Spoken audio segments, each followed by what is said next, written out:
இந்த பாஜக அரசு வாக்கு திருட்டை மறக்கடிப்பதற்காக, மடைமாற்றம் செய்வதற்காக இன்றைக்கு பல அரசியல் தந்திரங்களை, நரி தந்திரங்களை மோடி அரசு கையில் எடுத்திருக்கிறது. இவர்கள் நினைத்துக் கொண்டிருக்கிறார்கள், இவர்கள் மடைமாற்றம் செய்தவுடனே, ஜிஎஸ்டியை குறைத்தவுடனே, தாய் சென்டிமெண்ட் கொண்டு வந்தவுடனே மக்கள் தன்னுடைய ஜனநாயக உரிமையாக இருக்கிற வாக்கு திருட்டை மறந்து விடுவார்கள் என்று நினைத்துக் கொண்டிருக்கிறார்கள். ஜனநாயகத்துக்கு எதிராக, இந்திய அரசியல் அமைப்புக்கு எதிராக போரை பிரகடனம் செய்து விட்டார்கள். இந்திய மக்கள் எதை வேண்டுமானாலும் சகித்துக் கொள்வார்கள். ஆனால் ஜனநாயகத்தின் முதல் படியாக இருக்கிற வாக்குரிமையை, தனக்கென்று இருக்கக்கூடிய ஒரே ஒற்றை உரிமையை பறிக்கின்ற செயலை, தேர்தலை நீர்த்து போகக்கூடிய செயலை, கள்ள தேர்தலை என்றைக்கும் இந்திய மக்கள் அனுமதிக்கவே மாட்டார்கள். ஆங்கிலேயன் தங்கள் மீது ஆதிக்கம் செலுத்திய பொழுது இந்திய மக்கள் வெகுண்டெழுந்து, ஒரு பக்கம் திப்பு சுல்தான், இன்னொரு பக்கம் மருதநாயகம் களம் கண்டு விரட்டி அடித்தார்கள். அவர்களுடைய வாரிசுகளாக, திப்புவின் வாரிசுகளாக,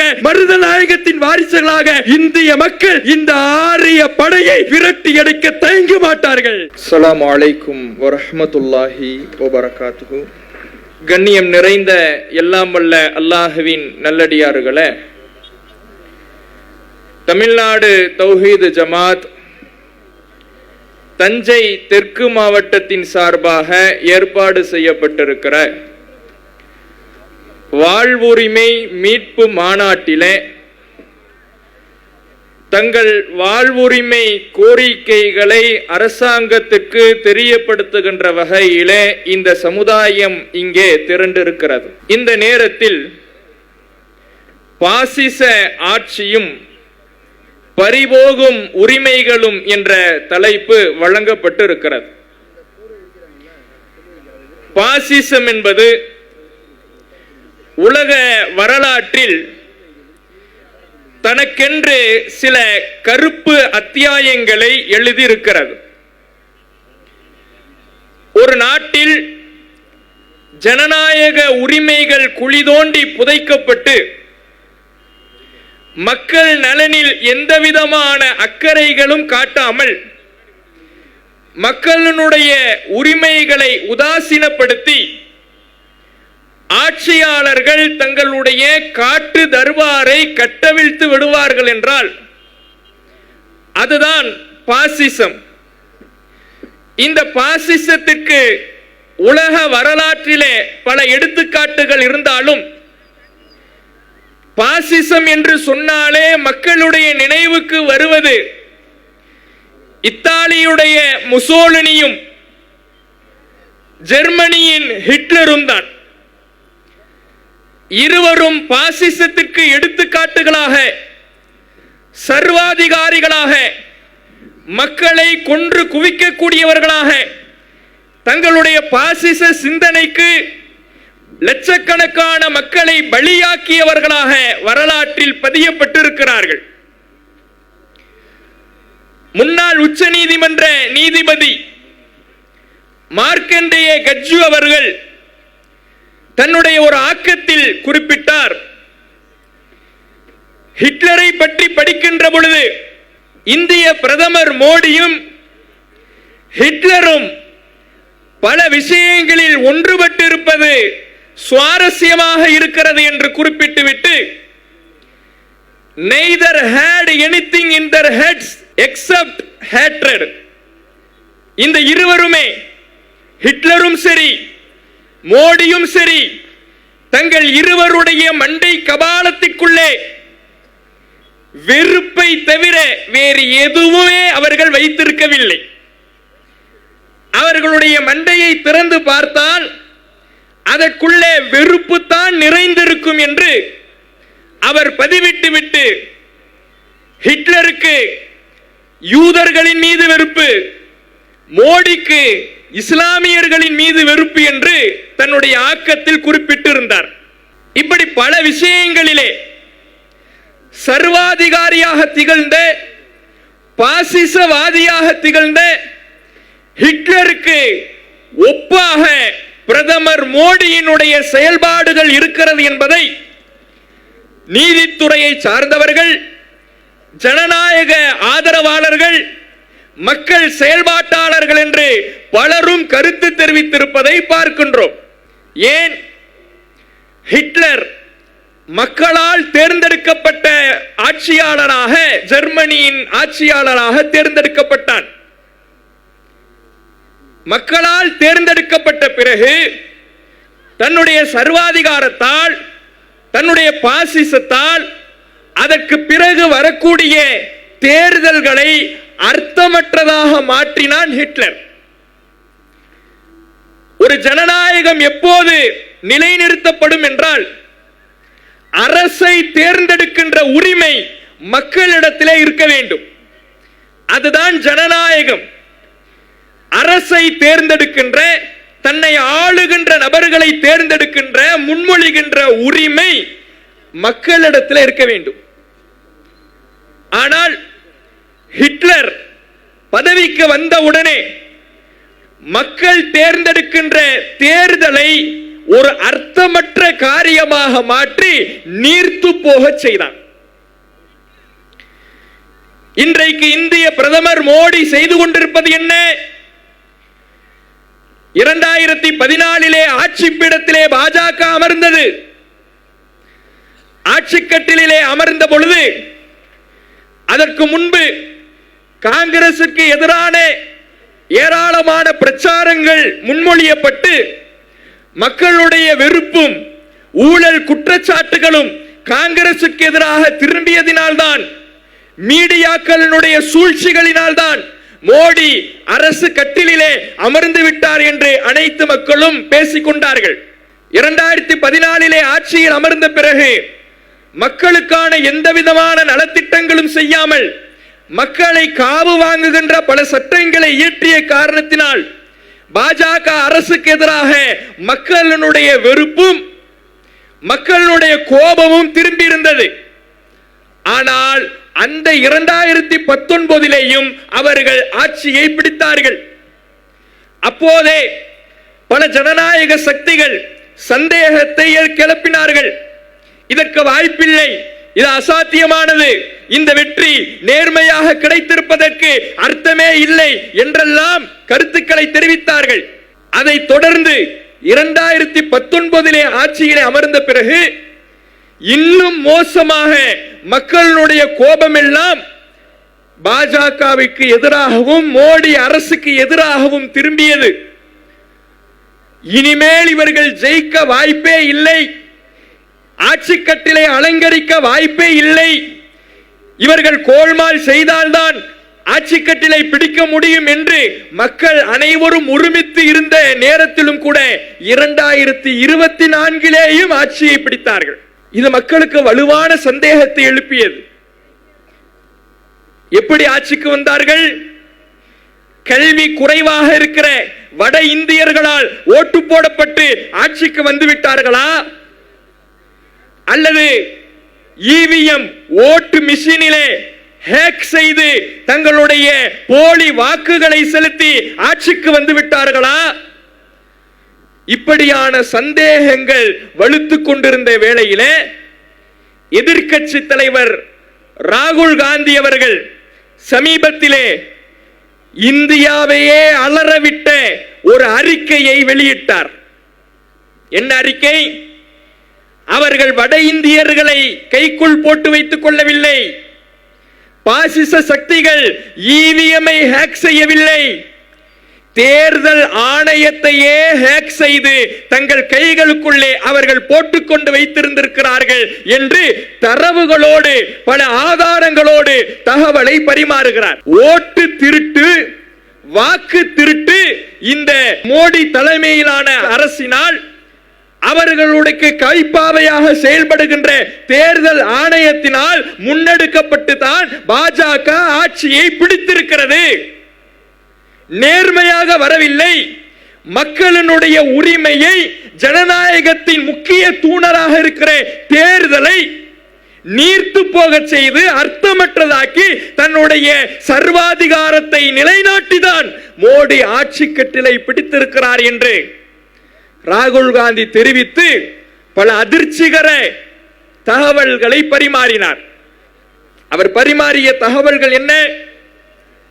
கர்நாடகா மாநிலத்திலே மகாதேவ்புரா என்கின்ற ஒரு தொகுதியிலே மாத்திரம் 1,250,000 போலி வாக்குகள் பதிவாகி இருக்கிறது. ஒரே ஒரு தொகுதியில மட்டும் 1,250,000 போலி வாக்குகள் பதிவாகி இருக்கிறது. இதை எங்கிருந்து எடுக்கிறார்?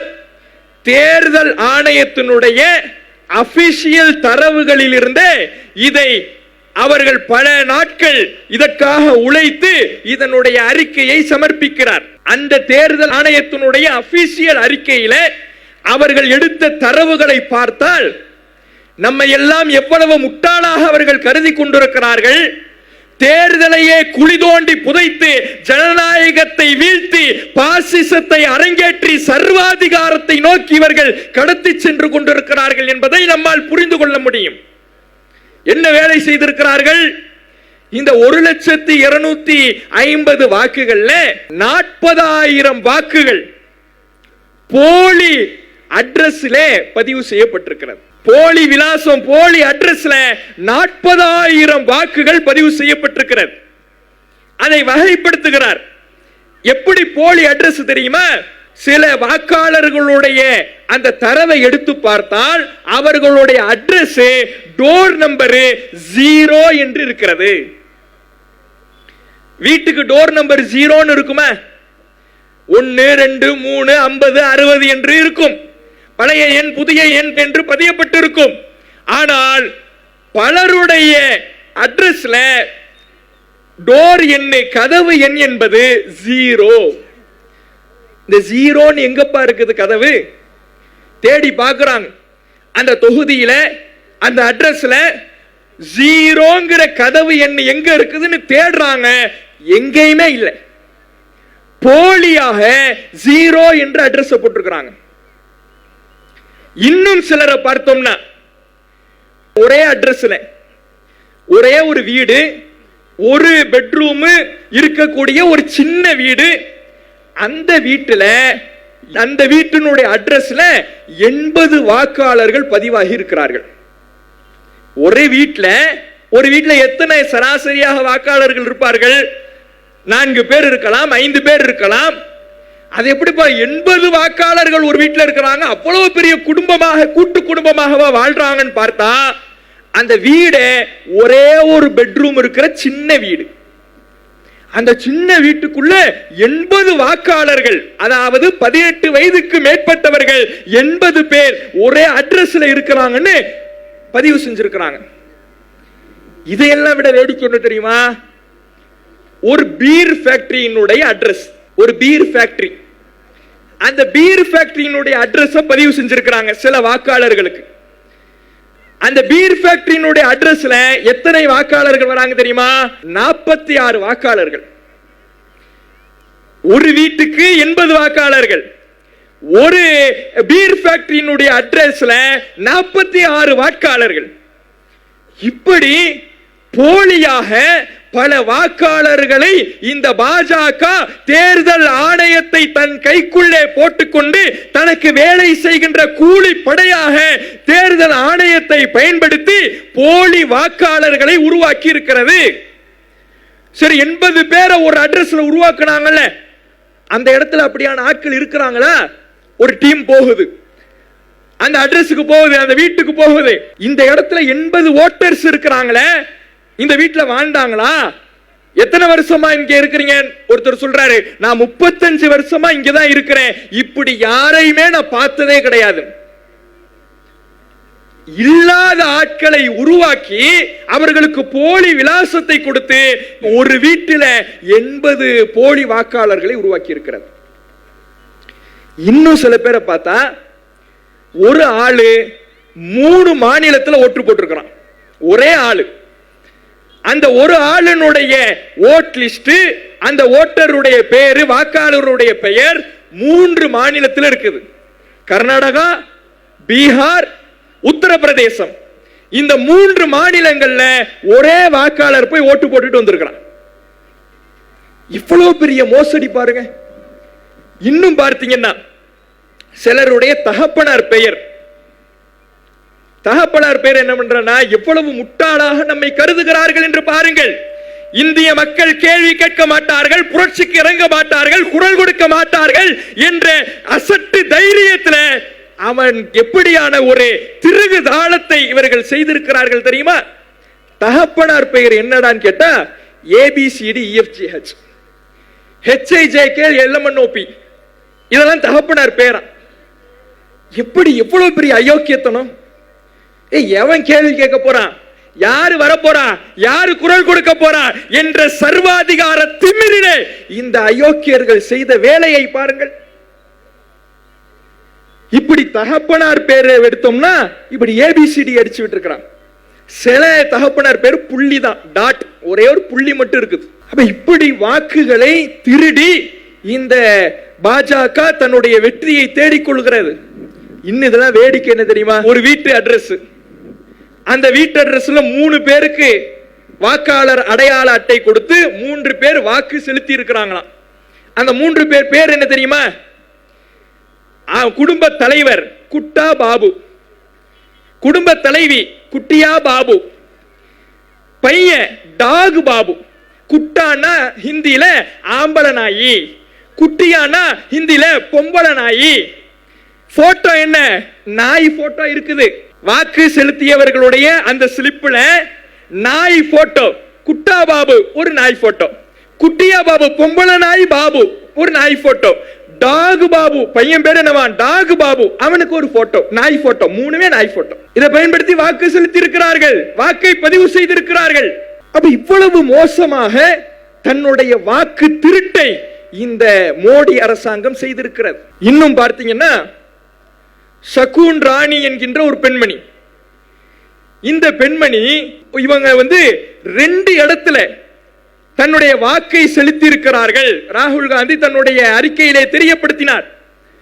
சகுன் ராணி என்கின்ற ஒரு பெண்மணி 2 இடத்துல வாக்கு செலுத்தி இருக்கிறார்களே, இது எப்படி சாத்தியமானது? இதற்கு எப்படி தேர்தல் ஆணையம் அனுமதித்தது?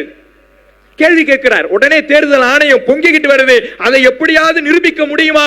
ஆதாரத்தை கொடுங்கள், நீங்கள் மக்களை தவறாக வழி நடத்துகிறீர்கள், மிஸ்லீடு செய்றீங்க. கொதிச்சு எழுந்தார். அடுத்த அறிக்கையில தெரியப்படுத்தினார், ஆமா நான் தப்பா தான் சொல்லிட்டேன், அவங்க 2 இடத்துல ஓட்டு போடல, 3 இடத்துல ஓட்டு போட்டிருக்கிறாங்க. சகுன் ராணிங்கிற ஒரு பெம்பள 3 இடத்துல, அந்த அம்மா மட்டும் போடல, அவங்க கணவர் வீரேந்திரர் என்பவர் அவர் ஒரு 3 இடத்துல ஓட்டு போட்டிருக்கிறார். பீகார், உத்தரப்பிரதேசம், கர்நாடகா. இதே தொழிலா வச்சிருக்காங்க போல இருக்கு சகுன் ராணியும் வீரேந்திரரும்.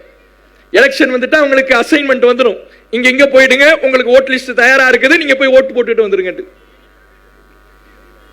அப்ப எவ்வளவு பெரிய வாக்கு திருட்டில ஈடுபட்டு இருக்கிறார்கள். அந்த மகாராஷ்டிரா மாநிலத்தில் சட்டமன்ற தேர்தல் வருகிறது.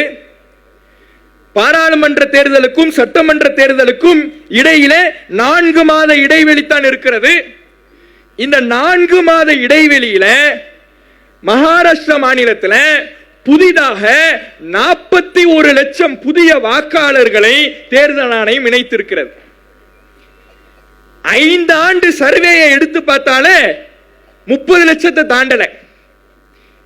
வெறும் 4 மாசத்துல 41 லட்சம் புதிய வாக்காளர்களை இந்த தேர்தல் ஆணையம் இணைச்சிருக்குது. எல்லாம் எப்படி?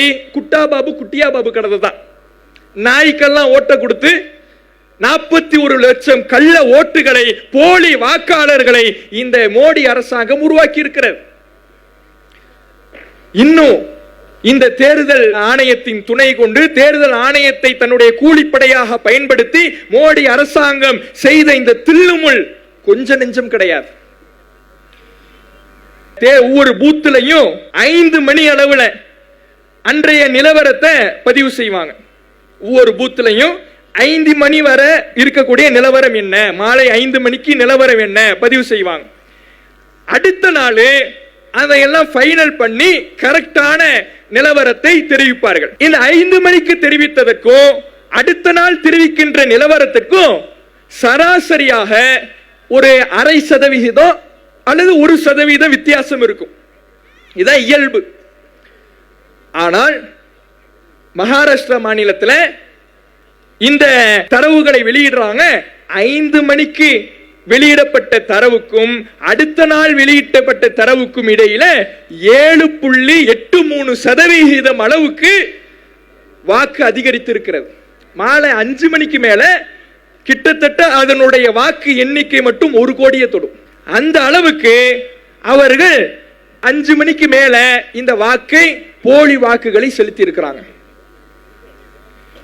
அப்ப இந்த அளவுக்கு இவர்கள் வாக்கு திருட்டிலே ஈடுபட்டு மக்களுடைய தேர்தல் உரிமையை, ஜனநாயக உரிமையை கேள்விக்குறியாக்கி குழி தோண்டி புதைத்திருக்கிறார்கள். ஒரு பக்கம் பீகார்ல SIR என்கின்ற பெயர்ல தேர்தல் சிறப்பு தீவிர திருத்தம் என்கின்ற பெயரில் 66 லட்சம் பேருடைய வாக்கை இல்லாமல் ஆக்கி இருக்கிறாங்க. என்னன்னு கேட்டா, உன்கிட்ட பர்த் சர்டிபிகேட் இல்ல, உங்க அம்மாவுடைய பர்த் சர்டிபிகேட் உன்கிட்ட இல்ல, உங்க அப்பாவுடைய பர்த் சர்டிபிகேட் உன்கிட்ட இல்லன்னு 66 லட்சம் பேருடைய தேர்தல் வாக்குரிமையை நீக்கி இருக்கிறாங்க. இந்த பக்கம் இப்படி நீக்கிட்டு இன்னொரு பக்கம் பார்த்தோம்னா, நாய்க்கு ஓட்டு, தகப்பன் நாய்க்கு ஓட்டு, தாய் நாய்க்கு ஓட்டு, மகன் நாய்க்கு ஓட்டு.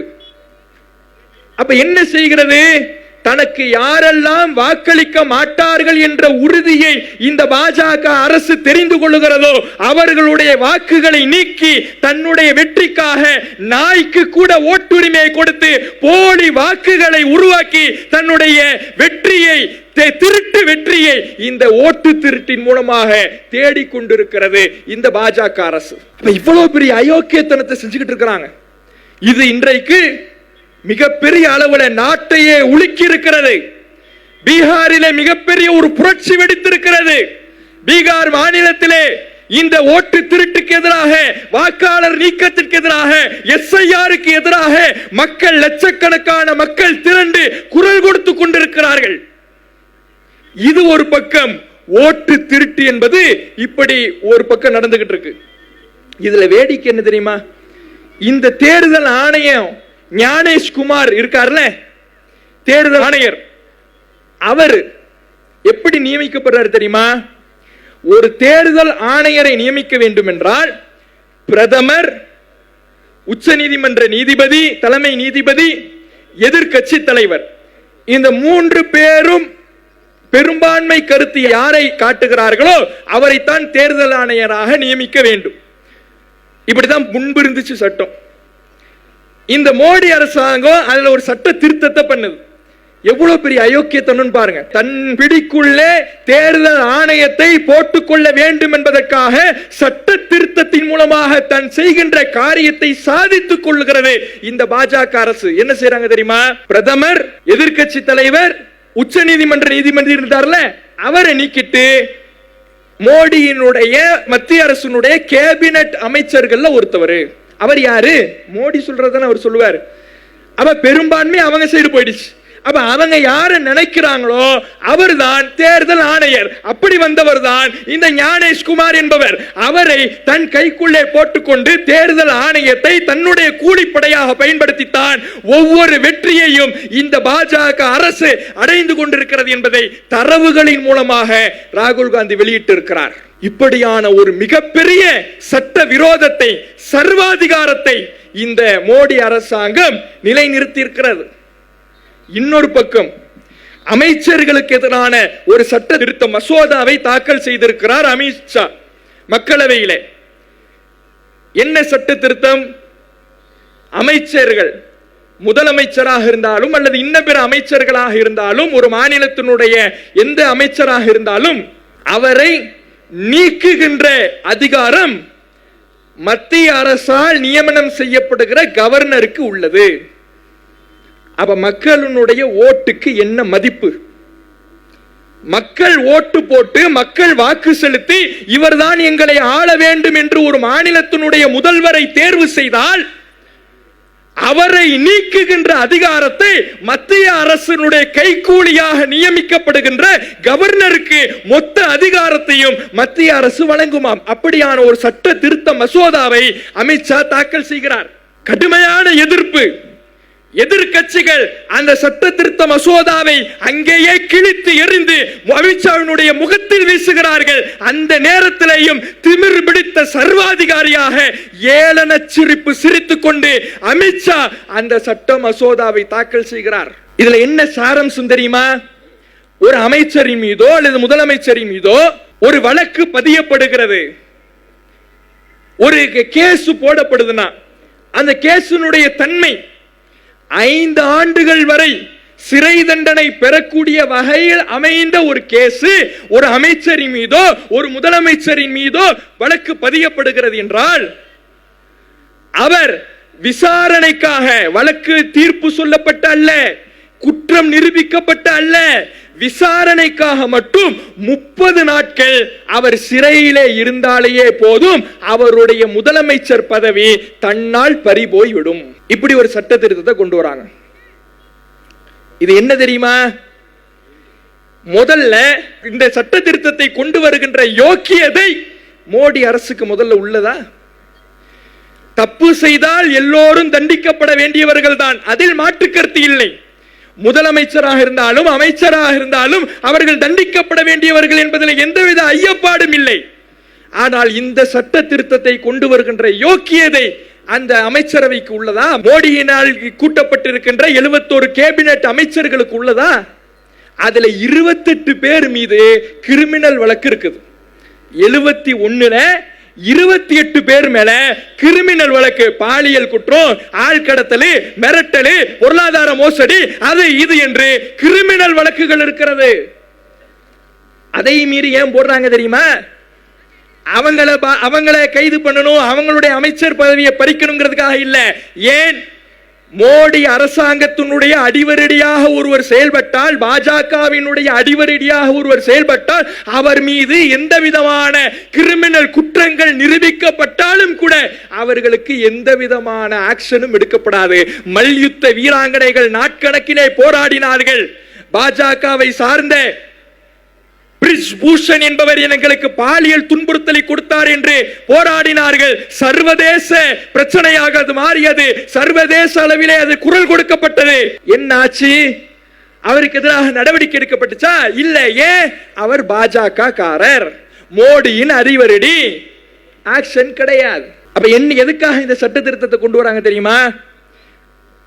பாஜகவினுடைய RSS நீண்ட நெடுங்கால கனவு என்பது ஒரே நாடு ஒரே தேர்தல்.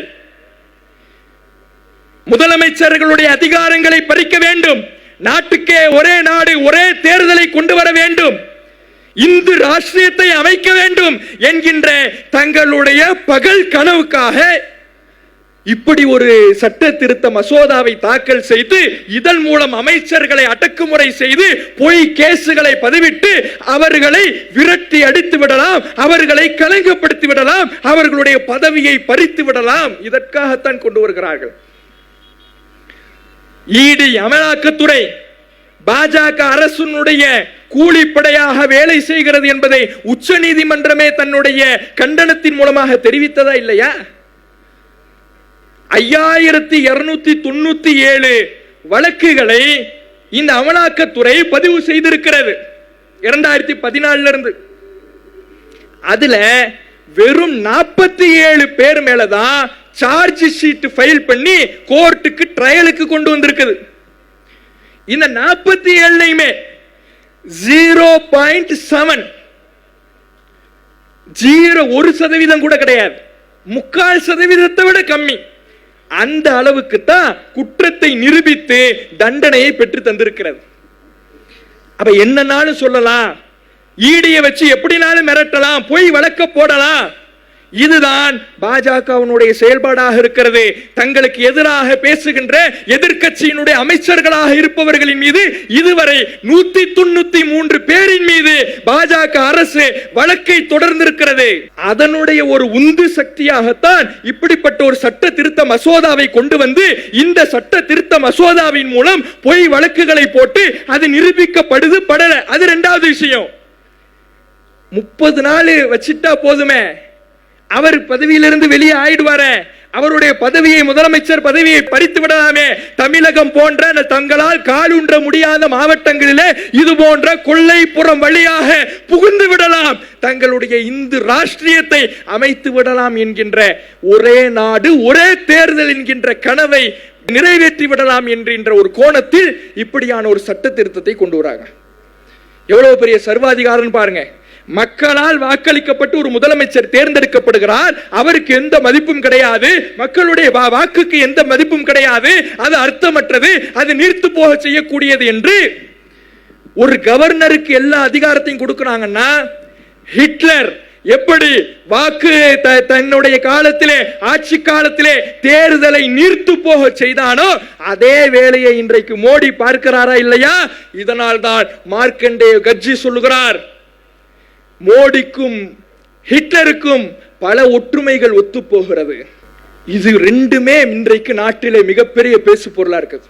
ஒரு பக்கம் ஓட்டு திருட்டு, இன்னொரு பக்கம் மக்களால் தேர்ந்தெடுக்கப்பட்ட ஆட்சியாளர் இவருடைய பதவியை பறிக்கின்ற செயல். இந்த இரண்டும் மக்கள் மத்தியிலே பேசு பொருளாக இன்றைக்கு இருக்கின்ற காரணத்தினால பொதுவாக பாஜக அரசு மடைமாற்றம் செய்வதிலே கை தேர்ந்தவர்கள். ஒரு பிரச்சனை மக்கள் மன்றத்திலே வெடித்து தங்களுக்கு எதிரான கோபம் திரும்புகிறது என்றால் அதை எப்படி மடைமாற்றம் செய்ய வேண்டும் என்பதை கற்றறிந்தவர்கள். இது ரெண்டும் பேசு பொருளா நாடே பற்றி எரிகிறது. லட்சக்கணக்கான மக்கள் மோடிக்கு எதிராக, பாஜக அரசுக்கு எதிராக திரண்டு நிற்கிறார்கள். உடனே என்ன செய்தார்? எங்க அம்மாவை திட்டாங்க, அழுதார் மோடி. எங்க அம்மாவை திட்டாங்க. என் அம்மாவை திட்டுவது நாட்டு மக்களோட, நாட்டு பெண்களை அவமானப்படுத்துவது. பொங்கி எழுந்தார், கண்ணீர் வடித்தார். உண்மையில் ஒருவருடைய தாயை பேசுவது அசிங்ககரமான, அவமானகரமான, அது தவறான ஒரு விஷயம் தான், அதுல மாற்றுக்கருத்தே இல்லை. ஆனால் இந்த மோடி என்ன செய்திருக்கிறார் தெரியுமா? தன் தாயை பேசியவுடனே, தன் தாயை பற்றி ஒருவர் திட்டிய உடனே, என் தாயை பத்தி பேசிட்டாங்க, என் தாயை அவமானப்படுத்திட்டாங்க, ஏன் தாயை அவமானப்படுத்துறது, இந்த நாட்டு பெண்களையே அவமானப்படுத்துறது இல்லையா சொல்றாருல. இவர் கடந்த காலங்கள் என்ன செஞ்சார் தெரியுமா? சோனியா காந்தி, ராகுல் காந்தியினுடைய தாயார் சோனியா காந்திய ஜெர்சி பசு அப்படின்னு கிண்டல் செஞ்சார். சோனியா காந்தி ஒரு ஜெர்சி பசு அப்படின்றார். இதை எங்க போய் சொல்றது? எவ்வளவு கொச்சையான, எவ்வளவு கீழ்த்தனமான வார்த்தை. அதை பயன்படுத்தி விட்டு இன்னைக்கு எங்க அம்மாவை திட்டாங்கன்னா, உங்க அம்மா மட்டும் அம்மா, ராகுல் காந்தி அம்மா அம்மா இல்லையா? அதே போல மம்தா பானர்ஜிக்கு எதிராக பிரச்சாரம் செய்கின்ற பொழுது தீதி ஓ தீதி கேலி செய்கிறார். சசி தரூர், காங்கிரசுடைய முக்கிய தலைவர்களில் ஒருவர் சசி தரூர், அவருடைய மனைவி சுனந்தா என்பவரை பற்றி பேசுகின்ற பொழுது மோடி தன்னுடைய பிரச்சாரத்தில் குறிப்பிட்டார், வா கியா गर्लफ्रेंड है अपना देखे कभी है 50 crore के गर्लफ्रेंड. சசி தரூருடைய गर्लफ्रेंड பாத்தீங்களா? மனைவியை பாத்தீங்களா? 50 கோடி ரூபாய் மதிப்புள்ள காதலியை பார்த்திருக்கீங்களா? எவ்வளவு கொச்சையான வார்த்தை. இது யார் சொன்னது? மோடி தன்னுடைய வாயால் சசி தரூருடைய மனைவியை விமர்சித்தார். ஒரு தொகையை குறிப்பிட்டு, ஒரு அமௌண்ட்டை குறிப்பிட்டு ஒரு பெண்ணை விமர்சிப்பதை விட கீழ்த்தரமான ஒரு செயல் உண்டா? இதை மோடி கடந்த காலங்களிலே செய்தாரே. அப்போது பெண்களுக்கு எதிராக வசைபாடுவது, இந்த நாட்டின் பெண்களை களங்கப்படுத்துவது என்று இன்றைக்கு சொல்லுகின்ற விமர்சனம் எல்லாம் அப்போது எங்கே போனது? மணிப்பூரிலே பெண்கள், பிற்படுத்தப்பட்ட பெண்கள் மோசமாக நடத்தப்பட்டு, கற்பழிக்கப்பட்டு, ஊர்வலமாக, நிர்வாணமாக கொண்டு செல்லப்பட்டார்களே. அன்றைக்கு ஊர் ஊராக, நாடு நாடாக சுற்றிய மோடி அவர்கள் திரும்பி பார்த்தாரா? அந்த பெண்களுக்கு ஆதரவாக நின்றாரா? பில்கிஸ் பானோ அவர்கள் கடுமைய குஜராத் கலவரத்தின் பொழுது கடுமையாக பாதிக்கப்பட்டு, கற்பழிக்கப்பட்டு, உயிர் ஊசலாடி கொண்டு தப்பித்து வந்த அந்த பெண்மணி வழக்கு தொடர்ந்து குற்றவாளிகள் கைது செய்யப்படுகிறார்கள். பாஜக ஆட்சிக்கு வந்த பிறகு அந்த குற்றவாளிகளை விடுதலை செய்தீர்களே, இனிப்பு கொடுத்து பாஜக காரர்கள், RSS காரர்கள் வரவேற்றார்களே, அப்போது உங்களுக்கு பெண்களை மீது உள்ள அக்கறை எங்கே போனது? இதெல்லாம் நடக்குமா? வேடிக்கை பார்ப்பாராம், திரும்பி பார்க்க மாட்டாராம், பார்வையை செலுத்த மாட்டாராம். தன் அம்மாட உடனே கண்ணீர் வருது, வரும், கண்டிப்பா வரும். ஆனால் தன் தாயாரை இவர் எப்படி எல்லாம் பயன்படுத்தி இருக்கிறார் கடந்த காலங்களில். தேர்தல் வந்துட்டா அந்த அம்மாவை திரும்பியே பார்க்கறது கிடையாது. அதுக்கு முன்னாடி வரையும் தேர்தல் வந்துட்டு அந்த அம்மா பக்கத்துல போய் நின்று ஒரு போட்டோ எடுக்க வேண்டியது. போட்டோ எடுக்கிறதுக்கு நம்மளுக்கு சொல்லியா கொடுக்கணும்? கேமரா எங்க ஒளிஞ்சுகிட்டு இருந்தாலும் இவர் கண்ணுக்கு தெரிஞ்சிடும். இவர் கேமரா படம் பிடிச்சிடும். இவர் அம்மா பக்கத்துல நின்று ஒரு போட்டோ போஸ் கொடுத்துறது. பண மதிப்பிழப்பு செய்தார்கள். மக்கள் எல்லாம் கீவுல நின்று செத்து கொண்டிருக்கிறார்கள் என்கின்ற விமர்சனம் தலை தோங்கிய உடனே தான் தாயை கொண்டு போய் அந்த வரிசையில நிக்க வச்சு அரசியல் செய்தார். இவரு தான் தாய்க்கு கலங்குறாரா? இது இந்த பிரச்சனை நடந்துகிட்டு இருக்க ஓட்சோரி, ஓட் திருட்டு, அமைச்சர்களுக்கு எதிரான சட்ட திருத்த மசோதா, இது போன்ற பூதாகரமாக பேசப்படுகிற சர்வாதிகாரத்தின் உச்சியாக இருக்கின்ற இந்த சட்டங்களுக்கு எதிராக, வாக்கு திருட்டுக்கு எதிராக மக்கள் கிளர்ச்சி எங்கு பார்த்தாலும் எழும்பிய உடனே தன்னுடைய தாயை வைத்து இறந்து போன பிறகு, அந்த தாயார் இறந்து போயிட்டாங்க, இறந்து போன பிறகு அவங்களை வச்சு அரசியல் செய்ய ஆரம்பிச்சிட்டார். இன்னொரு பக்கம் ஜிஎஸ்டி இன்னைக்கு குறைச்சிருக்கிறாங்க. உண்மையிலே வரவேற்க தகுந்ததுதான். ஆனா பெரிய சாதனையாக இன்றைக்கு பேசப்படுகிறது. எங்கள் தலைவரை பார்த்தீர்களா? மோடியை பார்த்தீர்களா? ஜிஎஸ்டியை குறைத்து விட்டார்.